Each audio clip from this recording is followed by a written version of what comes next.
మంచిర్యాల జిల్లా కేంద్రంలోని మాతా శిశు ఆసుపత్రికి వరద ముప్పు పొంచి ఉంది. దీంతో వైద్య సిబ్బంది హుటాహుటిన రోగులను జిల్లా ఏరియా ఆసుపత్రితో పాటుగా ఇతర ఆసుపత్రులకు తరలించి చికిత్స అందిస్తున్నారు. ఎగువన కురుస్తున్న భారీ వర్షాలతో మాతా శిశు ఆసుపత్రి ప్రమాదం ఉన్న తరుణంలో చర్యలు చేపట్టడం జరిగిందని అధికారులు తెలుపుతున్నారు. మాతా శిశు ఆసుపత్రికి సంబంధించిన మరింత సమాచారాన్ని మా ప్రతినిధి అరుణ్ కుమార్ అందిస్తారు.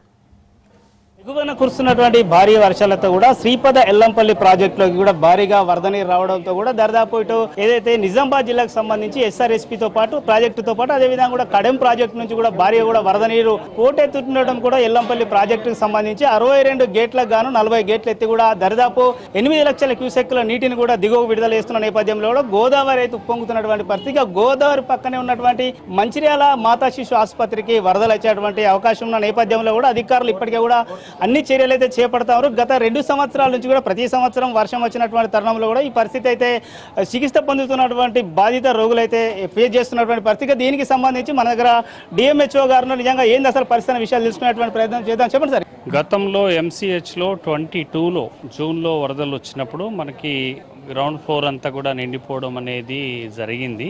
ఆ తర్వాత మనకి ఇప్పుడు గత లాస్ట్ ఇయర్ కూడా మనకి ఆ థ్రెట్ ఉండే. సో లాస్ట్ ఇయర్ కూడా మనకు ఆ థ్రెట్ ఉన్నప్పుడు కూడా మేము సేమ్ ఇలాగే మనము గవర్నమెంట్ జనరల్ హాస్పిటల్కి తర్వాత ప్రైవేట్ హాస్పిటల్స్కి సిహెచ్సిస్ వాటికి షిఫ్ట్ చేసుకోవడం జరిగింది. ఇప్పుడు కూడా మనకి దరిదాపుగా ఆ థ్రెట్ ఉంది అనేది ఆ పరిస్థితులను బట్టి ఇప్పటికీ మనకి ఒక 63 కేసెస్, ఒక 63 కేసెస్ ఉన్నటువంటి డెలివరీకి ఒక 40 కేసులు వచ్చి ఉన్నాయి. జిల్లా నుంచి పక్కన ఉన్న డిస్ట్రిక్ట్ నుంచి కూడా ఏఎన్సీ కేసెస్ వచ్చాయి. ఆ కేసెస్ని మనము ఒక 15 మెటర్నిటీ నర్సింగ్ హోమ్స్ కూడా అనుసంధానం చేసేసి పోస్ట్ ఆపరేటివ్ కేసెస్ తర్వాత ఐసీయూలో ఉన్నటువంటి కేసెస్ని కూడా వాటిని కూడా మాట్లాడుకోవడం జరిగింది. అలాగే ఎస్ఎన్సీలో ఉన్నటువంటి పిల్లలు ఒక 40 కేసెస్ వాటి గురించి కూడా ఒక పీడియాట్రిక్ నర్సింగ్ హోమ్స్ ఒక 3 నర్సింగ్ హోమ్స్ కూడా సిద్ధం చేసేసి రెడీగా ఉంచాం. అంటే జీజీఎస్లో ఫుల్ అయిపోయే క్రమంలో అటు వాటికి సిద్ధం చేసి ఉన్నాము. అక్కడ నుంచి ఇంకా అది జీజీహెచ్లో కనుక మనకి ఫుల్ అయిపోయింది అనుకుంటే మనం బెల్లంపల్లికి, చెన్నూరుకి, లక్షెట్పేటకి కూడా ఎక్విప్మెంట్స్ ఇవన్నీ కూడా మేము షిఫ్ట్ చేసేసి ఏ పేషెంట్కి ఏ క్యాజువాలిటీ జరగకుండా అన్ని ఏర్పాటు చేసుకోవడం జరిగింది. అయితే ముఖ్యంగా ఏంటంటే పైనుంచి ఏమన్నా ఏ టైం వరకు కూడా వరద ఈ ప్రాంతాన్ని చేరేటువంటి అవకాశం ఉన్నటువంటి మీకేమన్నా పైనుంచి అధికారులకు సమాచారం ఉన్నది? మేము ఎప్పటికప్పుడు సంబంధిత అధికారులతోటి మేము రెగ్యులర్ టచ్లో ఉన్నాము. ప్రస్తుతానికైతే ఇప్పుడు ఫ్లో కనుక అంటే ఈ రెయిన్ కనుక ఆగితే ఎట్టి ప్రమాదం వచ్చే అవకాశం లేదు.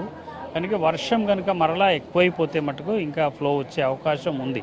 కాబట్టి కేవలం ఇప్పుడు ముందు జాగ్రత్త చర్య కొరకు జాగ్రత్త పడడం తప్ప ఇప్పటికిప్పుడైతే ఇబ్బంది అయితే ఏం లేదు. అంటే పేషెంట్కి ఎటువంటి ఇబ్బందులు తలెత్తకుండా కూడా అన్ని ఏర్పాట్లు అయితే చేసిన మరి ఇప్పుడు మీరు చెప్తున్నారు ఏదైతే జీజీఎస్తో పాటు ఇతర ప్రాంతాలలో ఉన్నటువంటి వాటి నర్సింగ్ హోమ్లలో కావచ్చు అక్కడ కూడా ఏర్పాట్లు చేస్తామని చెప్తున్నారు. ఎటువంటి ఏర్పాట్లు చేశారు? అంటే ఫస్ట్ ఏంటంటే పేషెంట్లను ఇక్కడ సేమ్ ట్రీట్మెంట్ ఇంటరప్షన్ కాకుండా ఆ ట్రీట్మెంట్ యొక్క మెడిసిన్స్, ఇంజెక్షన్స్, సెలైన్స్, ఆక్సిజన్ అవసరం ఉన్న వాళ్ళకి ఆయా యొక్క పరిస్థితులను బట్టి వాళ్ళకి ఐసీయూకి కానివ్వండి, జనరల్ వార్డుకి కానివ్వండి సేమ్ ట్రీట్మెంట్ తోటి అంటే నర్సింగ్ ఆఫీసర్సు మిగతా సిబ్బందితో అదే అంబులెన్స్లో వాళ్ళని షిఫ్ట్ చేయడం జరిగింది. ఇదైతే డిఎంహెచ్ఓ గారు తెలుపుతున్నటువంటి పరిస్థితి. ముఖ్యంగా ఇప్పటికే కూడా ఏదైతే వాటర్ మొత్తం కూడా ఈ ప్రాంతానికి చేరే అవకాశం ఉన్నట్టు కూడా పై అధికారుల నుంచి సమాచారం ఉన్న నేపథ్యంలో కూడా ఏదైతే దీనికి సంబంధించి కూడా ఇప్పటికే కూడా అన్ని ఏర్పాట్లు చేస్తామని చెప్తారు. ముఖ్యంగా జీజీహెచ్తో పాటు ఇతర ప్రాంతాలు ఎక్కడైతే మెడికల్ నర్సింగ్ హోమ్లు కావచ్చు ఇతర ప్రాంతాల్లో కూడా గర్భిణీ స్త్రీలందరినీ కూడా పూర్తి ఏర్పాట్లు చేసినామని చెప్తున్నారు. ఇప్పటికే కూడా చాలా మందిని కూడా తరలించామని చెప్తున్నారు. ఎటువంటి ఇబ్బందులు తలెత్తకుండా ఇటు ఏదైతే గతంలోనే 2002లో కావచ్చు ఆ తర్వాత వచ్చినటువంటి వరదలలో కూడా ఈ ప్రాంతానికి సంబంధించి హాస్పిటల్కి సంబంధించి కూడా మొత్తం కూడా ఏదైతే టోటల్గా కూడా దీనికి సంబంధించి కూడా చాలా ఇబ్బంది తలెత్తింది. మంచి ఖరీదైనటువంటి ఎక్విప్మెంట్స్ అన్నీ కూడా పాడుకోవడం జరిగింది చెప్తున్నారు. దానిలో భాగంగానే ముందస్తుగా కూడా ఇవన్నిటిని కూడా ఎక్విప్మెంట్స్తో పాటు తర్వాత వీటికి సంబంధించి ఇవన్నిటిని కూడా చెప్తా ఉన్నారు. ఏందమ్మా ఎక్కడి నుంచి వచ్చారు మీరు? బావాళ్ళ కనిపోయింది. ఏమన్నా అది ఎటు తీసుకుపోతున్నారు మీ అందరినీ? ఇంటికి వర్షం ఏమని చెప్పారు అది డాక్టర్లు ఇంటికి అరసం వస్తుంది పడగొడతాను. ఇంటికి సంబంధించి కూడా మన దగ్గర కొంతమంది మహిళలు ఉన్నారు. వాళ్ళని అమ్మ చెప్పండి ఎక్కడి నుంచి వచ్చారు, ఏం చెప్పారు మీకు డాక్టర్లు? డాక్టర్లా ఊర్లో ఏం చెప్పిండు, వర్షం వచ్చింది నిండుతాంది అందరు వెళ్ళిపోవాలని చెప్పిండు. ఎక్కడికి తీసుకుపోతానే మనం చెప్పారా? హాస్పిటల్ పోయేటోళ్ళు హాస్పిటల్ కొంచెం పోతాను, ఇక ఇంటికి పోయేటోళ్ళు ఇంటికి పోతాను. ఏమనిపిస్తుంది మీకు మరి? నిజంగా కూడా గతంలో 2 times కూడా ఇట్లే ప్రాబ్లం ఇది ఫేస్ అయింది. చాలా గర్భిణీ స్త్రీలు కావచ్చు, బాలింతలు కావచ్చు, చాలా ఇబ్బంది పడ్డారు. అంటే ఇప్పుడు ఎట్లా ఉంది పరిస్థితి? ఘోరంగా ఉన్నది అంటాను. మళ్ళీ బాగా వస్తే మళ్ళీ ఇబ్బంది కాదా ఇక్కడనే ఉంటే. మీరమ్మా, మీరు ఎక్కడి నుంచి వచ్చారు? మేము అటు జగిరేల నుంచి. ఏం చెప్పారు డాక్టర్? ఏం చెప్పాలి, మంచిగా చూసుకున్నారు. ఇక ఎటు లేదు, మాకు రిచార్జ్ అయింది, ఇక ఇంటికే తీసుకెళ్తాను. రైట్ గా దీనికి సంబంధించి కూడా ఏదైతే చాలా మందిని కూడా కొంతమందిని అయితే ఇళ్లకు పంపిస్తున్నారు, మా బాధ్యత శిక్షిత పొందుతున్న మహిళలు చెప్తున్నారు. ఏదేమైనప్పటికీ కూడా పూర్తి స్థాయిలో ఏర్పాట్లు చేసినాం, ఎవరికి కూడా ఇబ్బంది తలెత్తకుండా కూడా అన్ని చర్యలు చేపడుతున్నామని కూడా ఇటు డిఎంహెచ్ఓ వైద్య సిబ్బంది తెలుపుతున్నటువంటి పరిస్థితి. అరుణ్ కుమార్, రాజ్ న్యూస్, మాతా శిశు ఆసుపత్రి, మంచిర్యాల.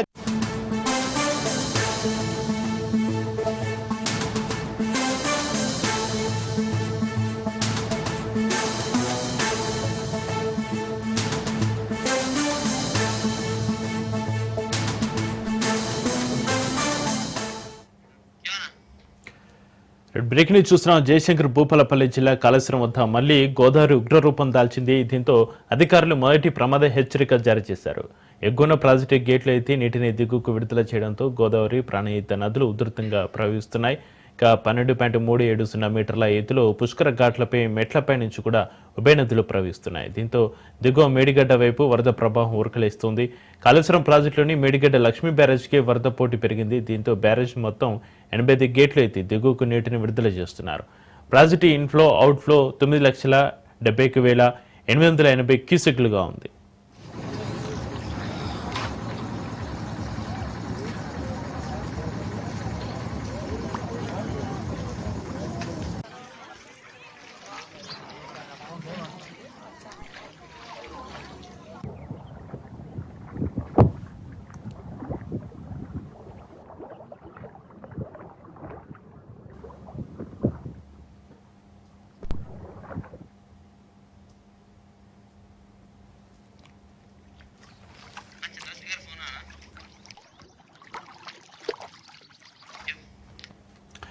జయశంకర్ భూపాలపల్లి జిల్లా కాళేశ్వరం వద్ద మళ్లీ గోదావరి ఉగ్రరూపానికి సంబంధించి మరింత సమాచారాన్ని మా ప్రతినిధి చంద్రశేఖర్ ఫోన్లైన్ అందిస్తారు. చంద్రశేఖర్, జయశంకర్ భూపాలపల్లి జిల్లా కాళేశ్వరం వద్ద మళ్లీ గోదావరి ఉగ్రరూపం దాల్చినట్టుగా తెలుస్తుంది. దీంతో అధికారుల హెచ్చరికలకు సంబంధించి మీ దగ్గర ఉన్న అప్డేట్స్ ఏంటి? చక్రి, ఏదైతే జయశంకర్ భూపాలపల్లి జిల్లా వద్ద ఇటు ఉభయ నదుల్లోకి భారీగా అయితే వరద నీరు చేరుతుంది. ఇటు కాళేశ్వరం వద్ద ప్రస్తుతానికి అధికారులు మొదటి ప్రమాద హెచ్చరిక జారీ చేశారు. కాళేశ్వరం పుష్కర ఘాట్ వద్ద 12.370 మీటర్ల ఎత్తులో అయితే గోదావరి అక్కడ ఉభయ నదులు ప్రవహిస్తున్నాయి. దీంట్లో మేడిగడ్డలోని లక్ష్మీ బ్యారేజ్కి భారీగా వరద నీరు చేరుతుంది. 9,71,880 క్యూసెక్ల వరద నీరు చేరడంతో ఆ బ్యారేజ్ యొక్క 85 గేట్లు ఎత్తివేసి ఆ దిగువకు కూడా అంతే మొత్తం 9,71,880 క్యూసెక్ల వరద నీరు అయితే వదులుతున్న పరిస్థితి. ఇటు కాళేశ్వరం దగ్గర మొదటి ప్రమాద హెచ్చరిక జారీ చేస్తున్న నేపథ్యంలో అధికారులు కూడా అక్కడ ఉన్న చిరు వ్యాపారులతో పాటు కొంత లోతట్టు ప్రాంతాల ప్రజలను అయితే కొంత అప్రమత్తం చేశారు. అక్కడ ఎలాంటి ఇబ్బందులు జరగకుండా ప్రజలకైతే అధికారులు అయితే ఏర్పాటు చేసిన పరిస్థితి అయితే ఉంది. దీంతో భారీగా వరద నీరు లక్ష్మీ బ్యారేజ్ నుంచి మేడిగడ్డ లక్ష్మీ బ్యారేజ్ నుంచి దిగువకు వదులుతున్న నేపథ్యంలో ఇటు ములుగు జిల్లాలోని తుపాకులగూడెం వద్ద ఉన్న సమ్మక్క సాగర్ బ్యారేజ్ కూడా 7,83,413 క్యూసెక్ల వరద నీరు చేరడంతో 7,83,163 క్యూసెక్ల వరద నీరుని అయితే దిగువ ప్రాంతానికి 59 గేట్లు ఎత్తి దిగువ ప్రాంతానికి విధులు తెలిసిన పరిస్థితి. దీంతో ఎటూరు నాగారం వద్ద ఉన్న పుష్కర ఘాట్ వద్ద గంటకైతే గోదావరి ఉధృతంగా ప్రవహిస్తూ ప్రస్తుతం మొదటి ప్రమాద హెచ్చరిక చేరువలో ఉంది. దీంతో మొత్తం జంపన్న వాగు కూడా ఉధృతంగా వస్తున్న నేపథ్యంలో ఇటు గోదావరి జంపన్న వాగు కలిసే ప్రాంతం కొంత బ్యాక్ వాటర్ పెరిగి కొంత ప్రజలకు ఇబ్బంది అవ్వడం కాకుండా ఈ మన పొలాలు కూడా నీట మునిగిన పరిస్థితి అయితే ఉంది. దీంతో జంపన వాగు ఉధృతంగా ప్రవహిస్తూ గోదావరి కూడా ప్రవహిస్తున్న నేపథ్యంలో అయితే ఇటు అనేక గ్రామాలకి రహదారులు నీట మునిగిపోవడం జరిగింది. దీంతో లోతట్టు ప్రాంత ప్రజలు కూడా తీవ్ర ఇబ్బందులు అయితే ఎదురవుతున్న పరిస్థితి. ఇటు జంపన వాగు పరిసర ప్రాంతాల ప్రజలకు, ఇటు గోదావరి నది పరిసర ప్రాంతాల ప్రజలు ఎలాంటి ఇబ్బందులు కలగకుండా అధికార యంత్రాంగం అయితే అప్రమత్తమైంది. భారీగా వరద నీరు చేస్తున్న నేపథ్యంలో ప్రజలు ఎవరు కూడా అత్యవసరం అయితే తప్పించి ఈ నదులు దాటే విషయంలో అయితే ఎవరు కూడా ముందుకు రావద్దు. ఏదైనా ఉంటే అధికారుల సహాయం తీసుకోవాలి. ముఖ్యంగా ఎన్డీఆర్ఎఫ్, ఎస్డీఆర్ఎఫ్ తో పాటు ఇటు పోలీసు డిజాస్టర్ ఫోర్స్ కూడా ఇటు ప్రజలకు సేవలు అందిస్తున్నాయి. ఇటు జిల్లా ఎస్పీ, జిల్లా కలెక్టర్ కూడా ఎప్పటికప్పుడు ముంపు ప్రాంతాలను పర్యటిస్తున్నారు. ఎలాంటి ఇబ్బందులు జరగకుండా కొంత పునరావాస కేంద్రాలను కూడా ఏర్పాటు చేసి లోతట్టు ప్రాంత ప్రజలను అయితే పునరావాస కేంద్రాల్లో నుంచి వారికి సేవలు అందిస్తున్న పరిస్థితి అయితే ఉంది. చక్రి చంద్రశేఖర్, ఎగువన ప్రాజెక్టు గేట్లు ఎత్తి నీటిని దిగువకు విడుదల చేయడంతో ప్రస్తుతం గోదావరి ప్రాణహిత పరిస్థితి ఏ విధంగా ఉంది చంద్రశేఖర్? గోదావరి ప్రాణహితకి భారీగా వరద నీరు చేరుతుంది. దీంతో మేడిగడ్డ బ్యారేజ్ కి భారీ మొత్తంలో వరద నీరు రావడంతో దిగువ ప్రాంతానికి 85 గేట్లు ఎత్తి దిగువ ప్రాంతానికి వదులుతున్నారు. ఈ భారీ వరద వల్ల ఏమైతుందంటే ఎవరైతే ఈ గోదావరి నది పరివాహక ప్రాంతాలకు సంబంధించిన గ్రామాల్లోకి బ్యాక్ వాటర్ బాగా పెరుగుతుంది. బ్యాక్ వాటర్ పెరిగి ఈ ముంపు ప్రాంతాల్లో ఉన్న ప్రజల ఇళ్లలోకే కాకుండా ప్రజల పొలాల్లో కూడా వరద నీరు నిల్వ ఉండటంతో కొంత మిర్చి నార్మల్ కూడా గత కొద్ది రోజులుగా ఈ బ్యాక్ వాటర్ వల్ల మిర్చి నార్మల్ కూడా మురిగిపోతున్న పరిస్థితి అయితే ఏర్పడింది. కొంత రైతులు తీవ్ర ఇబ్బందులు అయితే గురవుతున్నారు. ఒక పక్క పొలాలకు వెళ్లాల్సిన రైతులు కూడా కొంత అంతరాయం ఏర్పడింది. అంతేకాకుండా ఇటు ఒక పక్క వర్షాలు, ఇటు పక్క వాగులు వంకలు పొంగిపోవడంతో జనజీవనం కూడా స్తంభించిపోయింది. ఈ గోదావరి బ్యాక్ వాటర్ వల్ల గోదావరి పరివాహక ప్రాంతాల్లో ఉన్న గ్రామాల ప్రజలు కూడా తీవ్ర ఇబ్బందులు అయితే గురవుతున్న పరిస్థితి. కొన్ని గ్రామాలకి రహదారులు కూడా స్తంభించిపోయాయి. ఇటు జనజీవన ప్రజా రవాణా కూడా స్తంభించిపోవడంతో కొంత అత్యవసర సేవలకు ఇబ్బంది అవుతున్న పరిస్థితి అయితే ఉంది. అధికార యంత్రాంగం అయితే అప్రమత్తమైంది. ప్రజలకు ఏ విధంగా ఇబ్బందులు కలగకుండా ఉండే విధంగా అయితే అన్ని సహాయక చర్యలు అయితే చేస్తున్న పరిస్థితి అయితే ఉంది. చక్రి చంద్రశేఖర్, వాగులు వంకులు పొంగిపొరలడంతో పంట నష్టపోయిన రైతుల పరిస్థితి ఏ విధంగా ఉంది? రైతులు ఏమంటున్నారు? అధికారులు పర్యవేక్షణ ఏ విధంగా ఉంది? ఒక పక్క వర్షాలు లేక ఇబ్బందులు పడ్డ రైతులకి తీరా భారీ వర్షాల నేపథ్యంలో పంట పొలాలన్నీ కూడా మునిగిపోయి అరాకొర ఉన్న పంట పొలాలు కూడా ఈ భారీ వర్షానికి మునిగిపోవడంతో మునిగిపోయే పరిస్థితి అయితే వచ్చింది. ఒక పక్క మిర్చి రైతులు కూడా భారీ నష్టాలతో ఉన్న మిర్చి రైతులకి ఈ నారుమల్లు కూడా మునిగిపోవడంతో లక్షల రూపాయలు వెచ్చించి పోసిన నారుమల్లు మునిగిపోతున్న పరిస్థితి ఉంది. ఒక పక్క నారుమల్లు మునిగిపోవడం, ఒక పక్క వరి పొలాల్లో మేకలు కూడా వేస్తున్న పరిస్థితి. ఏదైతే ఈ భారీ వరదలు రావడంతో ఇటు వాగుల్లోకి భారీగా వరద రావడం, బ్యాక్ వాటర్ పేరుకపోవడంతో ఒక్కసారిగా ఈ పొలాల్లో ఇసుక మేటలు కూడా వేసి వరి పొలాలు మొత్తం కూడా ఇసుక మేటలు వేయడంతో సాగుకు పనికి రాకుండా పోతున్నాయి.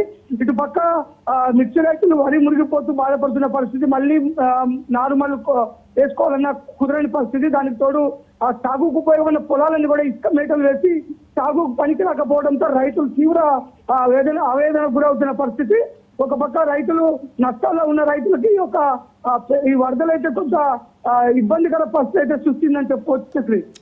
Right, thank you Chandrasekhar.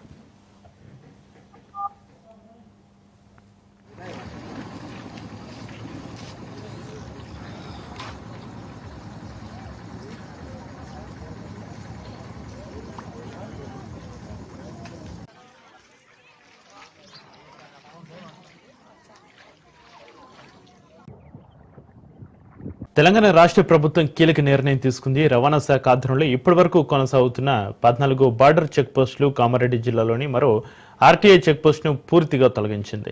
ఈ నిర్ణయంతో రాష్ట్ర సరిహద్దులో వాహనాల రాకపోకలు సులభతరం కానున్నాయి. ఇప్పటి వరకు బార్డర్ ప్రాంతంలో వాహనాలు ఆగి తనిఖీలు ఎదుర్కోవాల్సి వచ్చేది. దీనివలన సరుకు రవాణా, వాణిజ్య కార్యకలాపాలు ఆలస్యం కావడం, ట్రాఫిక్ జామ్లు ఏర్పడడం లాంటి సమస్యలు ఎదురయ్యేవి.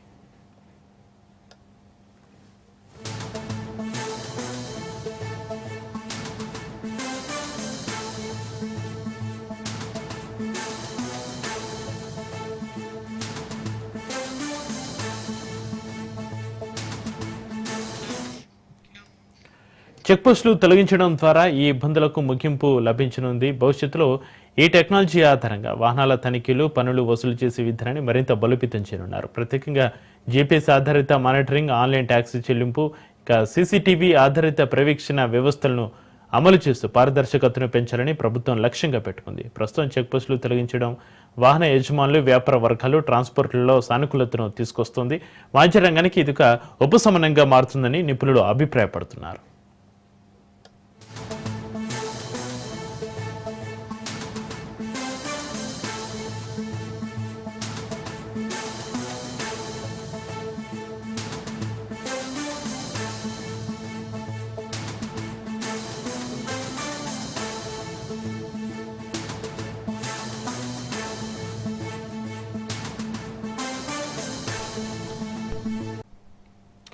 రోడ్డు ప్రమాదంలో ఇద్దరు మృతితో పాటు పలువురు గాయపడడానికి కారణమైన టీవీ నటుడు కయ్యూమ్ అలియాస్ లోబోకు కోర్టు 7 ఏడాది జైలు శిక్ష విధించింది.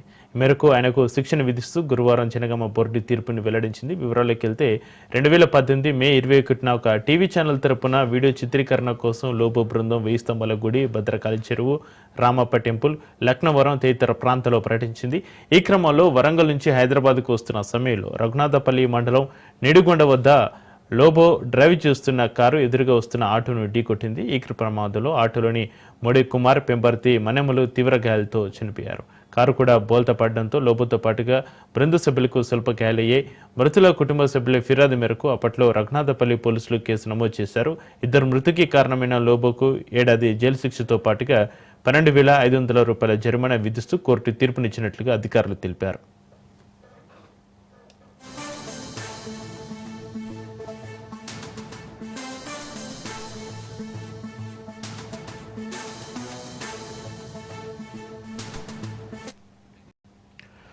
మహారాష్ట్ర ఛత్తీస్గఢ్ సరిహద్దు గడ్చిరోలిలో జరిగిన ఎదురుకాల్పులో 4 మావోయిస్టు ముఖ్య నేతలు మృతి చెందారు. ఇందులో పీపీసీఎం ర్యాంకుకు చెందిన ఒక సీనియర్ క్యాడర్ నేత ఉన్నట్లుగా పోలీసులు వెల్లడించారు. మృతులపై మహారాష్ట్ర ప్రభుత్వం మొత్తం 14 లక్షల రివార్డు ప్రకటించింది. ఎస్పీ రమేష్ నేతృత్వంలో జరిగిన మావోయిస్టు వ్యతిరేక ఆపరేషన్లో ఎన్కౌంటర్ జరిగింది. చనిపోయిన మావోయిస్టులపై ఎన్కౌంటర్, దహనం, హత్య మొదలైన వివిధ నేరాలు నమోదై ఉన్నట్లుగా అదనపు ఎస్పీ అహేరి వెల్లడించారు. ఇప్పటికైనా మావోయిస్టులంతా లింగుపై జనజీవన స్రవంతిలో చేరాలని గడ్చిరోలి ఎస్పీ నిలోత్పాల్ విజ్ఞప్తి చేశారు.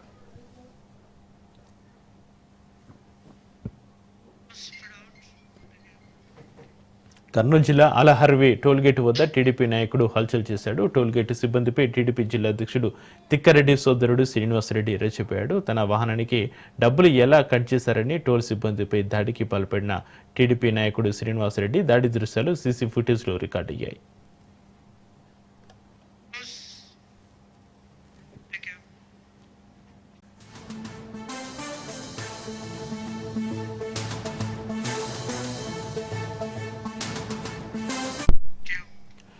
తెలంగాణ ప్రభుత్వ ప్రధాన కార్యదర్శి రామకృష్ణారావు సర్వీసును పొడిగిస్తూ కేంద్ర ప్రభుత్వం ఉత్తర్వులు జారీ చేసింది. సిఎస్సి రామకృష్ణారావు పదవీ కాలం ఈ నెల 31తో ముగినుంది. పదవి విరమణ చేయవలసి ఉండగా ఆయన సర్వీసును పొడిగించాలని డివోపీటీని తెలంగాణ రాష్ట్ర ప్రభుత్వం కోరింది. రాష్ట్ర ప్రభుత్వం చేసిన విజ్ఞప్తి మేరకు కేంద్రం మరో 7 నెలల పాటు రామకృష్ణారావు సర్వీసును పొడిగిస్తూ ఉత్తర్వులు ఇచ్చింది.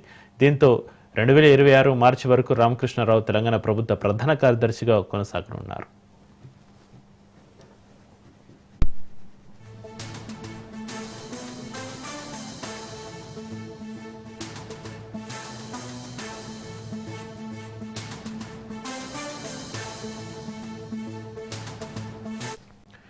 గుంటూరు జడ్పీ కార్యాలయంలో ఏసీబీ దాడులు నిర్వహించారు. 30,000 లంచం తీసుకుంటూ ఐపీఓ శ్రీనివాసరావు ఏసీబీకి చిక్కారు. ఇక పరిశ్రమల శాఖలో ఐపీఓగా శ్రీనివాసరావు పనిచేస్తున్నాడు. పరిశ్రమల రాయితీ నిధుల కోసం ప్రభుత్వానికి ఉత్తర్వులు పంపేందుకు 1,00,000 డిమాండ్ చేశాడు. బాధితుడు కమలాకర్ తొలుత 30,000 ఇచ్చేందుకు ఒప్పందం చేసుకున్నాడు. ఏసీబీ అధికారులు శ్రీనివాసరావును అదుపులోకి తీసుకుని విచారిస్తున్నారు.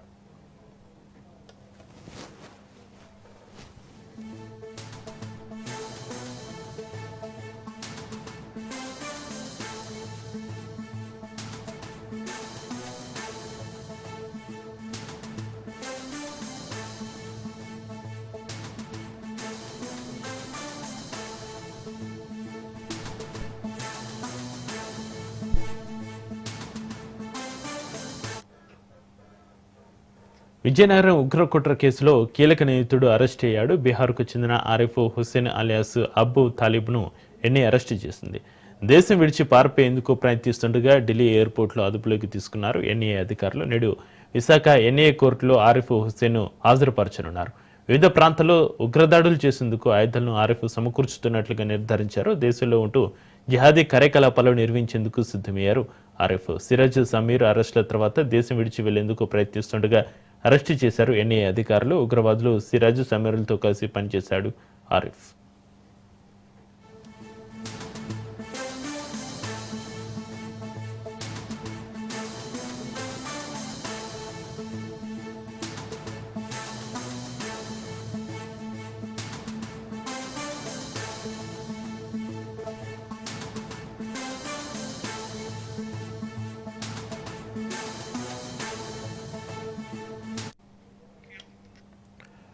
విజయనగరం ఉగ్రకుట్ర కేసులో కీలక నిందితుడు అరెస్ట్ అయ్యాడు. బీహార్కు చెందిన ఆరిఫ్ హుస్సేన్ అలియాస్ అబూ తాలిబ్ను ఎన్ఐఏ అరెస్టు చేసింది. దేశం విడిచి పారిపోయేందుకు ప్రయత్నిస్తుండగా ఢిల్లీ ఎయిర్పోర్టులో అదుపులోకి తీసుకున్నారు ఎన్ఐఏ అధికారులు. నేడు విశాఖ ఎన్ఐఏ కోర్టులో ఆరిఫ్ హుస్సేన్ హాజరుపరచనున్నారు. వివిధ ప్రాంతాల్లో ఉగ్ర దాడులు చేసేందుకు ఆయుధాలను ఆరిఫ్ సమకూర్చుతున్నట్లుగా నిర్ధారించారు. దేశంలో ఉంటూ జిహాదీ కార్యకలాపాలు నిర్వహించేందుకు సిద్ధమయ్యారు ఆరిఫ్. సిరాజ్ సమీర్ అరెస్టు తర్వాత దేశం విడిచి వెళ్లేందుకు ప్రయత్నిస్తుండగా అరెస్టు చేశారు ఎన్ఐఏ అధికారులు. ఉగ్రవాదులు సిరాజ్ సమీర్లతో కలిసి పనిచేశాడు ఆరిఫ్.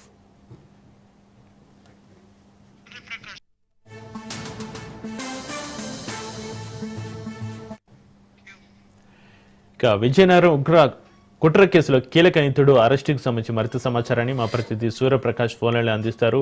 సూర్యప్రకాష్, విజయనగరం ఉగ్రకుట్ర కేసులో కీలక నిందితుడు అరెస్ట్ అయినట్టుగా తెలుస్తుంది. బీహార్కు చెందిన ఆరిఫ్ హుస్సేన్ అలియాస్ అబూ తాలిబ్ను ఎన్ఐఏ అరెస్టుకు సంబంధించి మీ దగ్గర ఉన్న అప్డేట్స్ ఏంటి?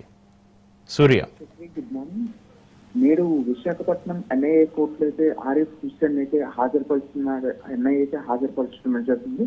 ఆరిఫ్ వచ్చేసి దేశం విడిచి వెళ్ళిపోవడానికి అయితే ఈ యొక్క ప్రయత్నం చేస్తున్న సమయంలో ఢిల్లీ ఎయిర్పోర్ట్ లో ఎన్ఐఏ అధికారులు అయితే వీళ్ళ అదుపులోకి తీసుకొని పూర్తిగా ప్రస్తుతం విశాఖపట్నం తీసుకొచ్చే పరిస్థితి కనిపిస్తుంది.